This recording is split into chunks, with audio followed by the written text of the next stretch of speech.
राधे राधे दोस्तों, कैसे हैं आप सभी। मैं आशा करती हूँ आप सभी बहुत ही अच्छे होंगे, खुश होंगे और स्वस्थ होंगे। आप सभी का एक बार फिर से खुशबू इंदौरी चैनल में बहुत बहुत स्वागत है।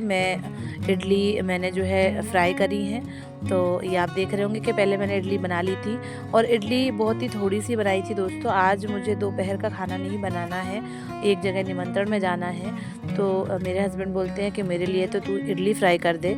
लेकिन कभी कभी ऐसा हो जाता है, जब मैंने इडली बनाई तो जो है उसका जो बैटर था वो बहुत ही कम निकला, तो ना तो वो नाश्ते में हो सकती थी और ना ही वो खाने में। तो फिर मुझे पास्ता भी बनाना पड़ा। बोलते अच्छा ऐसा कर, एक कटोरी पास्ता बना दे। तो फिर मैंने पास्ता भी बनाया और इडली भी बनाई, दोनों चीज़ बनाई और दोनों चीज़ें ही मुझे नहीं खानी थी। मेरा उपवास था, मुझे आज एक जगह सुहागलों में जीमने जाना था, तो मैंने दोनों चीज़ें टिफ़िन में मेरे हस्बैंड के लिए रख दी हैं और लक्ष्य के लिए भी मैंने टेबल पर रख दी हैं। उनका एग्ज़ाम है तो वो दे के आएंगे एग्ज़ाम, तो फिर टेबल से खा लेंगे अगर वो खाएं तो मैं मेरे हस्बैंड के लिए टिफ़िन पैक कर रही हूँ और थोड़ी सी फ्राइड इडली जो है उन्हें नाश्ते में भी दे रही हूँ। तो अभी गरम गरम मैंने कटोरे में रख दी हैं, जब भाप निकल जाएगी, ठंडी हो जाएंगी, तो फिर मैं पैक कर दूँगी उनको। इस समय दोपहर के करीब 2-2:30 बज रहे हैं। मैं हाफ डे लेकर आई हूँ, लक्ष्य भी आ चुके हैं एग्ज़ाम दे के। तो हम दोनों जो हैं, सामने मेरी आई जो रहती हैं उनके घर भोजन करने आए हैं। उन्होंने सुहागलों में बुलाया था, तो आप देख रहे होंगे कि सब लोग भोजन कर रहे हैं। मुझे थोड़ा लेट हो गया है, बुलाया तो 1 बजे था पर मैं 2:30 बजे आ पाई। जब मेरे स्कूल का लंच हुआ तभी मैं आई, तो जो मराठी भोजन होता है वही कराया है। अब आंटी जो है मुझे गोद में कुछ सामान, जो सुहाग का सामान होता है, वो दे रही हैं और अमर सुहाग की कामना करते हुए सुहागिन मैंने जीमी है और जो है उनका जो भी भेंट है वो मैंने सहज स्वीकार की है। ऐसा बोलते हैं कि माता लक्ष्मी का रूप मान के ऐसे सुहागिन जिमाई जाती हैं। तो वहाँ की जो पूजा की चूड़ियाँ थी, जहाँ वो महाराष्ट्र से लेके आई हैं, तो वही चूड़ी भी मुझे पहनाई गई। बहुत सौभाग्य की बात है, बहुत अच्छी बात है। तो बस मैं भोजन करके फिर जो है अपने घर जाऊँगी। गाइस, तो मैं आंटी के यहाँ आई क्या होके आ गई हूँ और देखो लाल और पीला टीका कितना अच्छा लग रहा है। और ये कुछ सामान मिला है जिसमें प्रसाद है और चूड़ी है, बिंदी है, मेहंदी की कोन है और सीज़न की पहली कुल्फ़ी हम लोगों ने खाई है। ये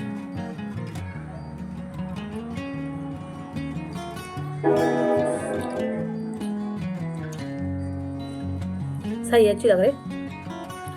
क्या है कि आंटी जो है महाराष्ट्र गई थी। महाराष्ट्र में उनके जो मराठी माता हैं, उनके जो कुल देवी है, उनको मतलब उनके दर्शन करने गई थी कई सालों के बाद। तो उनके ऐसा माना जाता है कि माता के दर्शन करके आते हैं तो फिर बाद में सुहागिन जिमाते हैं, तो इसीलिए उन्होंने मुझे बुलाया था। मैं खाना खा के आ गई और खाना जो होता है उनका मराठी वाला ही खाना होता है, जो पूरन पोली वगैरह जो रहती है वही सारी चीज़ें। तो बहुत अच्छे से भोजन कराया। बहुत दिनों के बाद आई से दिशा, श्रुति, आंटी सबसे बातें करी, बहुत देर तक बैठे रहे। अब मैं आ गई हूँ, तो थोड़ी देर रेस्ट करूँगी कुल्फ़ी खाने के बाद। फिर बहुत सारे बर्तन पड़े हैं, उन्हें मांजना है, धोना है और लक्ष्य का पेपर है तो लक्ष्य की तैयारी करानी है। ठीक है।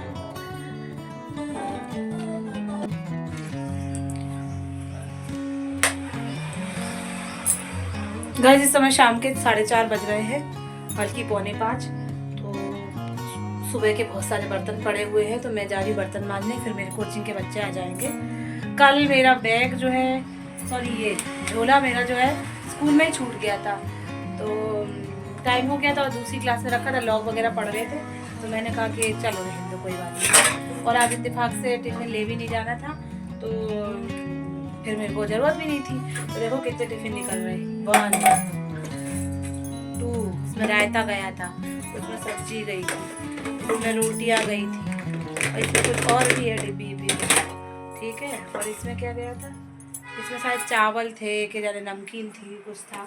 इन दिनों क्या हो रहा है कि लक्ष्य का टिफ़िन भी मैं लेके जाती हूँ। लक्ष्य का पेपर 10 बजे छूटता है, लक्ष्य घर में रहते हैं थोड़ी देर, उसके बाद फिर मैं स्कूल में बुलाती हूँ उनको। स्कूल में पढ़ाई करते हैं थोड़ी देर, मेरे को सुनाए जाते हैं जो भी याद करा रहता उनने, और मेरे साथ लंच करते हैं, क्योंकि यहाँ तो वो कुछ करेंगे नहीं। बस चिप्स कुरकुरा रख दो तो वो तो खा लेंगे, पर रोटी सब्जी रखो तो वो नहीं खाएंगे। वहाँ मेरे डर से मैं चिल्लाऊँगी तो जो है वो खा लेंगे वहाँ पे। और जो है फिर वो वहाँ से यहाँ आ जाते तो घर में पढ़ाई करते हैं। अब मैं थोड़ा जो है बर्तन धो लेती हूँ और थोड़ी सी झाड़ू हो गए गंदा सा थोड़ा, सो साफ़ कर लेती हूँ। उसके बाद बस कोचिंग के बच्चे आते होंगे। आज बहुत ठंडी हवा चल रही है, शिवरात्रि आने वाली है तो हवा शिवरात्रि के समय चलती ही है, तो हल्की सी ठंडी ठंडी हवा चल रही है। तो लगती हूँ काम पे। कोचिंग भेज दिया लक्ष्य को, और लक्ष्य को थोड़ा जल्दी भेज दिया, मैथ्स का पेपर है लक्ष्य का, तो अच्छी तैयारी हो जाएगी इसलिए। साथियों, जैसे तैसे थोड़ा बहुत रेस्ट मैंने किया है, 4 से 4:30 बजे तक लेटी रही, बस मोबाइल ही देखती रही। और अब मैं धो रही हूँ बर्तन, क्योंकि सुबह के बहुत सारे बर्तन पड़े हुए थे। 2-2 चीज़ें मुझे बनानी पड़ी, और तो उनके तो बर्तन निकलेंगे ही, और मुझे कुछ खाना भी नहीं था, तो काम थोड़ा ज़्यादा हो गया था, तो मुझे फिर साड़ी पहन के स्कूल भी जाना था। इस कारण भी फिर मैंने बर्तन नहीं धोए, क्योंकि पूरा टाइम हो चुका था। मैंने कहा स्कूल लेट नहीं पहुंचना है, तो मैं बर्तन छोड़ के चली गई थी, कि मैंने कहा मैं वैसे भी 2:30 बजे, पौने 3 बजे तो आ ही जाऊंगी, तो वही सारी चीज़ें जो है मैं बर्तन जो है धो लेती हूँ। उसके बाद के भी बहुत सारे काम हैं। मिडिल क्लास फैमिली में काम तो बंद होता ही नहीं है। कोई भी फैमिलीज़ हो, कोई भी परिवार हो, काम तो रहते ही हैं। हम लेडीज़ के लिए तो काम रहते ही हैं, एक के बाद एक काम लगे ही रहते हैं।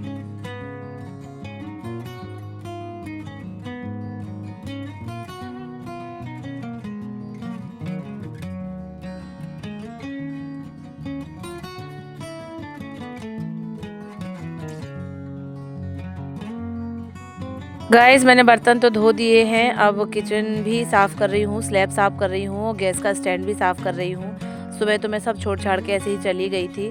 उसके बाद फिर कोचिंग के बच्चे आने वाले हैं, तो वो सब भी देखना है। और जो मैंने पास्ता बनाया था, तो वो उसमें कुछ मुझे ऐसा लग रहा था जैसे कीड़े से हो रहे हैं, तो फिर मैं उसे धूप में सुखाने रख दिया था। अब उसे जो है छान लेंगे, तो उसके जो वो ब्लैक कलर के जो घुन होते हैं वो निकल जाएँगे, ये आप देख रहे होंगे।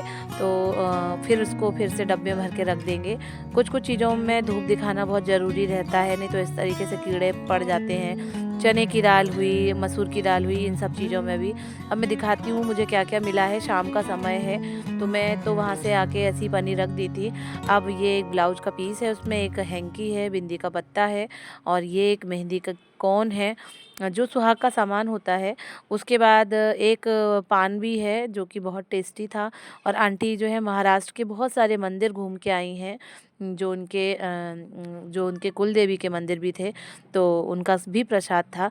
रात का समय दोस्तों, मैंने तो खाना खाया नहीं, मन ही नहीं किया, तो मेरे हस्बैंड लक्ष्य के लिए लाए हैं कढ़ी फाफड़ा, तो लक्ष्य के लिए मैं कढ़ी और फाफड़ा जो है लगा देती हूँ प्लेट में। कढ़ी तो मैं गरम कर देती हूँ, और अपने ब्लॉग को यही एंड करती हूँ। आप सब ने मेरा ब्लॉग पूरा देखा, उसके लिए आप सभी को धन्यवाद। और आप सभी मेरे साथ जुड़े रहें, मुझे सपोर्ट करते रहें, और आपसे हमारा दोस्ताना जो रिश्ता है वो ऐसे ही बना रहे। थैंक यू दोस्तों। आप भी कढ़ी फाफड़ा खा लीजिए। चलिए, बाय बाय।